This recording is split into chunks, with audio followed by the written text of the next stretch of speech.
it's Jennifer and I'm here for another video in my cruise series. Today's topic is doing your pre-trip prep. Now, this really is not just for a cruise vacation, really kind of any vacation, but I have a list of things that I keep that I use for getting ready for a trip. And so I have my notebook. If you've watched any of my other videos, you know that before every trip I put together a travel notebook, and it has all kinds of things in it. It has confirmations for my airline flights and hotels. It has stuff about excursions and any kind of a thing. If we buy tickets to go and do something special on a trip, all of this stuff is kept in here. But at the very beginning of my travel notebook, I have 2 pages, well, just a little bit on the back of the second page, where I have things that I'm going to do before the, well, in this case, before the cruise or before the trip, 1 month before, 2 weeks before, 2 days before, and the day of. And so anyway, or 2 days before, 1 day before, and then I guess I don't have the day of on here. But anyway, so I just wanted to kind of list or tell you some of these things so that I can kind of talk you through my thinking on it, but also maybe some of these things are what you want to put on a list for yourself. And I will also make a list. I'll copy the list, all this stuff, and I'll put it in the space below, so expect a long thing here. Anyway, before going on a trip or in particular a cruise, because a lot of times when you're going on a cruise you're leaving the country, I like to locate Wi-Fi locations. And you can do this because on a cruise ship you're not going to have access to Wi-Fi or internet unless you pay for a package. And even if you pay for a package, you can really only get decent connectivity if you're accessing early in the morning or late at night, because otherwise you have thousands of other people on the same boat trying to do the same thing as you, and it's just hard to access your email or anything like that. So if you feel like you really need to access your email for any reason, you can look for Wi-Fi locations in the places you'll be stopping. So you can actually just Google it. And I've done that for our upcoming trip. It turns out that a couple of the places of the ports where we'll be have tons of Wi-Fi pretty much everywhere you go. Others maybe not so much. But I do that well in advance, just so I don't have to think about that. I also make arrangements to get motion sick patches, and you put them right behind your ear. The reason why you have to do this in advance is they are prescriptions. So you're going to have to go to your doctor or call your doctor or whatever to get a prescription called in for you. If you get motion sick, it is imperative that you get this for a cruise vacation. I've tried those bands that have they've got like little plastic button things that push right here. My mom uses those and says they work great. I don't really want to walk around with wristbands on the whole time I'm on a boat, but if you don't want to get a prescription for the patch, then you can just do that. And then Dramamine, I've found for me anyway, it makes me tired. And so the patch is amazing. It used to be that using a motion sick patch gave people like a metallic taste in their mouth, and people opted not to go for those, especially on cruises, because it sort of ruined the taste of their food. But they've clearly made lots of improvements with these, because I have never tasted anything metallic. You get these, you put them on an hour before the motion starts, wear them for 72 hours straight without taking them off, and they're amazing. Okay, and then also leading up to the trip, I book my excursions. If I'm going to be taking excursions, I try to do that a few months in advance because they fill up. And so I don't want to do it too early, because especially with our Baltic cruise, maybe about 6 months ago, I was checking to see what the excursions were, and there were very few in one location that I was looking at. And then as we got closer to our trip, there were just tons more. So you don't necessarily want to book them too far in advance, but I would say don't wait till the last minute. I wouldn't even wait till 1 month before. I would do it earlier than that, so you are able to go on the excursion you want to go. All right, for this trip, what I had down is 1 month before I ordered some foreign currency. Now, most of the time when you're traveling, you're not going to need foreign currency. If you're traveling to the Caribbean on a cruise, they take US dollars, so you don't have to worry about that. Do a little bit of research. We decided to get, for our upcoming trip, we decided to get a little bit of currency for two different kinds of currency. So Danish krones, because we're going to be spending 3 nights in Denmark, and then we are also visiting 3 countries that use euros, so we got a little bit for that, mostly just for in case there's a taxi that doesn't take credit cards, or if there's a small little shop or something that that doesn't accept US dollars or credit cards. One thing that I forgot to put down on here, and it's something that I do way in advance, is I arrange for house sitting. If you want someone staying at your house, or if you have pets and they're going to be taking care of your pets, I arrange for that a long time in advance, because if I can't have somebody take care of my pets, I don't get to go on the trip. So when we booked this trip, it was a year ago. We contacted the girl who usually does house sitting for us and made those arrangements, and I kind of kept checking in with her. So anyway, we're good on that. Okay, so 2 weeks before a trip, one of the things I do a couple weeks before is I get my hair colored. Now, so when I go on a trip, I just like to have fresh nails and a fresh pedicure and fresh hair color. So I make arrangements to get my hair colored done 2 weeks before the trip. I also, 2 weeks before the trip, contact credit card companies for the cards I plan to take with me. I don't bring an entire wallet with me on a trip, because if you lose your wallet or if it gets stolen or something, you don't need to have, a gazillion things you've got to call and cancel and everything. So I just bring 2 credit cards. I bring a main credit card that is the one I'm planning to use the whole time, and a backup one just in case there's like maybe a hold put on my card because of a fraud alert or something. If there's ever a problem, I want to have a backup credit card. And so you contact your credit card number, just company, call the number that's on the back of the card, and just tell them that you're going to be on a trip. You tell them what your dates are and where you're going to be, and then they won't put a hold on your card because all of a sudden they see purchases in another country. And so anyway, it's just a good idea to do.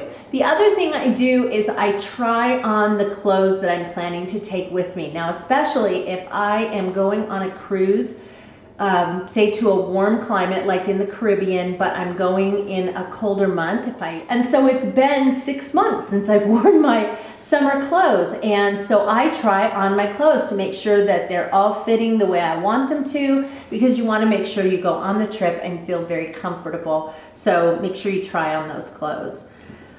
Oh, also, if you're going to be thinking that you're going to want kind of a new wardrobe, or kind of refresh your wardrobe a little bit, you need to think even longer in advance before that, because if you're going on a warm weather trip in the winter, chances are you're not going to be able to find capris very easily. And so you kind of need to be thinking, do I need to buy the capris in the summer so that when we go on this trip in February, I'll have them? Okay, and then we go to 2 days before. 2 days before, this is where things start to get crazy and I start doing a bunch of stuff. 2 days before, I get a pedicure, and I paint my nails. I get my rings cleaned. I like to go on trips with clean hairbrushes and clean makeup brushes. I don't know why it matters to me, but it just does. So I clean both of those things. I also get some cash so I can tip people who are helping with my luggage. Okay, I print my cruise documents. This cruise company will send you, at some point before your trip, they will send you the cruise documents that include the page that is your ticket for you and whoever is traveling with you. And if you have booked excursions through the cruise line, or you have purchased upgraded dining or anything like that, those will be part of your cruise documents. So if they say your cruise documents are ready, but you think you're still going to book excursions or upgrade your dining, don't print your documents out yet, because you're going to have to print them again because it confirms all of that stuff. But at least by 2 days before, you should have all that done. So I print that out and I put it in my travel notebook. Okay, I also print out the luggage tags that go on your suitcases for going onto the cruise ship. So these are not luggage tags that you would put on your bags for, you know, going on a plane and you want to make sure that they can contact you if the luggage gets sent to the wrong place. These are little paper tags that you're supposed to staple onto your luggage. I actually take my luggage tags, and can you see how it's shiny? I actually put packing tape on both sides of it and then trim it all up so that it doesn't rip, because the way they kind of toss everybody's luggage around when they're loading things onto the boat, I just don't want mine to tear off. And so I go ahead and put packing tape on it so that it makes it sturdy, and then when I pack in my suitcase is a tiny little stapler. So when I put this around the luggage, then I can staple this on. Okay, I also make copies of our driver's licenses and our passports, and I keep them in a different place from where our passports and driver's licenses are kept. Because just in case you lose them, I'm not exactly sure what the process is for if you lose your passport, for getting a replacement passport if you're in another country. But if you have the information on hand with you, then it will be easier for you to get replacements for those. You just don't want to keep them in the same place because then you lose them both. Also, I'm kind of neurotic. I like to print out weather forecasts a couple days in advance so that I kind of get an idea of, oh, I should probably bring a light jacket, or I need to bring a small umbrella because it may rain there. It just, you know, kind of draws my attention to how I can maybe change my packing just a little bit. I also update and print out the instructions for my pet sitter, also the mail key, because I have my pet sitter pick up the mail every few days, and so I put that out all in the same place. All right, so the day before the trip, this is a day where I try not to have just a ton of things the day before, because I am doing last minute, putting last minute things in our bags and things like that. But what I do is I check in with the airline. You know how they allow you 24 hours in advance, they allow you to go online and check in. I strongly advise you to do that. There was one time when we were trying to catch a cruise in San Diego. Our flight left Phoenix the same day that our cruise was going to be leaving, and there was a problem with the plane. They had to put us on another plane that had 30 fewer seats than the one we were on, and they decided that they were going to board people on the plane by their order of check-in. So not the time you ended up at the airport that morning, but when you actually checked in. So if you had checked in 24 hours in advance, you would have been one of the first people who got a seat.